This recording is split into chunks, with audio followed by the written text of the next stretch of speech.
Thank you so much for watching our video. Please do not forget to like, comment, share and subscribe to Reality of Islam.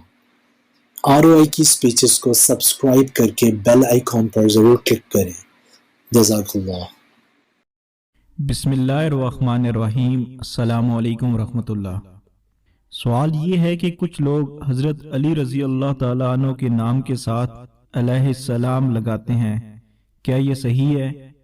جواب: علیہ السلام کا اطلاق انبیاء علیہ السلام کے ساتھ ہوتا ہے، اور حضرت علی رضی اللہ تعالیٰ عنہ کے نام کے ساتھ علیہ السلام لکھنا یا کہنا اہل بدعت کا شعار ہے.